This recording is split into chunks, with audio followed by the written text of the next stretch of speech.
ఈ విధంగా భృగువునకు ప్రతాపశాలి అయిన పుత్రుడు చవనుడు పుట్టాడు. తండ్రి ఆ చవనుణ్ణి తన ధర్మపత్ని అయిన పులోమని చూసి, నిన్ను ఎత్తుకుపోవాలని వచ్చిన ఆ రాక్షసుడికి నీ గురించి ఎవరు చెప్పారు?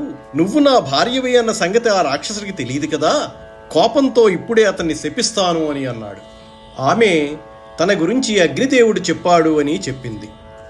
భృగువు కోపంతో అగ్నిని సర్వభక్షకుడు అవుతావని శపించాడు.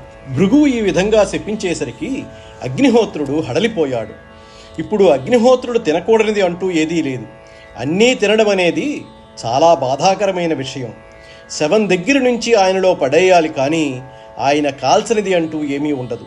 పైగా అగ్నిహోత్రుడు సద్బ్రాహ్మణుడు. ఆయన 7 నాలుకలతో 2 తలలతో 6 చేతులతో ఆయుధాలు పట్టుకొని ఉంటాడు. పొట్టిగా యజ్ఞోపవేతం వేసుకుని ఉంటాడు. సృక్కు స్రవము ఇవి పట్టుకుంటాడు. వైదిక సంస్కృతికి చిహ్నంగా ఉంటాడు. అటువంటి అగ్నిహోత్రుడు అన్నీ తినేయడం అంటే, సర్వభక్షకుడు అవడమంటే ఎంత బాధాకరం. ఆయన వెంటనే భృగువు వంక చూసి, ధర్మే ప్రయతమానస్య సత్యం చ వదతః సమం పృష్టో యదబ్రువం సత్యం వ్యభిచారోత్ర కో మమ. అంటే, నేను ధర్మం కొరకే ఎప్పుడూ ప్రయత్నిస్తూ ఉంటాను. పక్షపాతం లేకుండా సత్యాన్ని మాత్రమే చెబుతూ ఉంటాను. నన్ను అడిగినప్పుడు మాత్రమే నేను సత్యాన్ని చెప్పాను. ఇందులో నా తప్పేముంది అని అగ్నిహోత్రుడు భృగువుతో అన్నాడు. సత్యం చెప్పడం అంటే కేవలం నిజం చెప్పడం మాత్రమే అని కాదు అర్థం. సత్యం బ్రూయాత్ ప్రియం బ్రూయాత్ న బ్రూయాత్ సత్యమప్రియం. అంటే మనుష్య సహజమైన ప్రేమ చేత అత్యంత అమాయకంగా భయంతో ఉన్న ఒక ప్రాణి గౌరవాన్ని కానీ, ప్రాణికి కలగబోయే దుఃఖాన్ని కానీ, ప్రాణికి కలగబోయే ఇబ్బందిని కానీ దృష్టిలో పెట్టుకొని దాన్ని రక్షించడం కోసం నిజానికి బదులు అబద్ధం చెప్పినా శాస్త్రం దాన్ని సత్యంగానే తీసుకుంటుంది. అంటే ఒక పెద్ద సత్యాన్ని రక్షించడం కోసం ఒక చిన్న అసత్యాన్ని పలికితే అది అసత్యంలోకి రాదు. అలాగని అన్వయం చేసుకుని అన్నీ ధర్మం అని చెప్పి అసత్యాలు చెప్పకూడదు. ముల్లోకాల్లోనూ సర్వసాక్షిగా ఉంటున్న నేను చూస్తూ చూస్తూ అబద్ధం ఎట్లా చెప్పగలను? ఈ మాత్రానికే నువ్వు నన్ను శపించావు.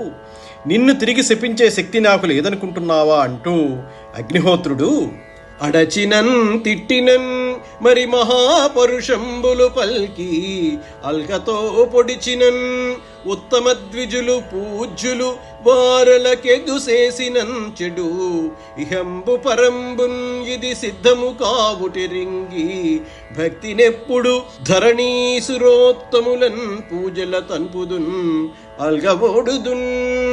అనుష్ఠాన తత్పరులై వేదాంగాలను నేర్చుకుని నిత్యము దేవతలను పరమభక్తితో పూజ చేసే బ్రాహ్మణుల నోటి వెంట వచ్చే మాట ఎంత దూరమైనా వెళ్ళిపోతుంది. కాబట్టి వారు ఎగ్గులు పలికినా, తిట్టినా, పొడిచినా, కొట్టినా నేను ఓర్పు వహించి శాపం ఇవ్వలేని వాడిని కాదు. అందుకని శాపం ఇవ్వకుండా ఊరుకున్నాను అంటూ త్రేతాగ్నులెల్లను తేజరిల్లమించేసి క్రతుకృత్యములు వినిర్గతములయ్యే అగ్నిహోత్రములందు ఔపాసనాది సాయం ప్రాతరాహుతులంతనుడిగే దేవతార్చనలందు దీపధూపాది సద్విదులు వర్తిల్లక విరతిన్ పొందెన్ పితృకార్యముల పితృపిండ యజ్ఞక్రియలడగే విచ్ఛిన్నంబులై ధరిత్రిన్ అంత జనులు సంభ్రమాక్రాంతులై మహామునుల కడకు చెనిరి మునులు అమరవరుల కడకు చెనిరి వారును బ్రహ్మ కడకు చెనిరి భయమునుంది. ఇక ఎలాగూ ఈ లోకానికి ఉపకారం చేయగల స్థితి తనకి పోయింది కాబట్టి సర్వ ప్రాణుల నుండి తన తేజస్సును ఉపసంహరించాడు అగ్నిదేవుడు.